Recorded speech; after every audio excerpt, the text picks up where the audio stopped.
Hello বন্ধুরা, সবাই কেমন আছো? আশা করছি সবাই ভালো আছো। আমরা আজকে অঞ্জলি দিতে যাচ্ছি। দেখো, হাই, কে কে অঞ্জলি দিতে যাবে তাড়াতাড়ি চলে এসো আমাদের ভাঙার পাড়ে। হাই,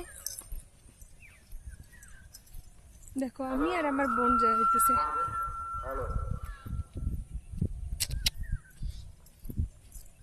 কে কে কোথায় কোথায় মেলা ঘুরলে কমেন্ট করে বলবা আমাকে। আমাদের অবস্থা পুরো শেষ। আজকে আমরা ঘুমোতে পারিনি। কালকে রাত্রিবেলা কোচবিহার গেছি, সকাল 6টার সময় চলে এসলাম। এসে পুজোর যোগাযোগ করে এই তো যাচ্ছি পুজো দিতে। এখন বাজে 6:30। 6টার সময় আসছি, প্লাস আধা ঘন্টার মধ্যেই সব কিছু যোগাযোগ করে এখন অঞ্জলি দিতে যাচ্ছি। এসো।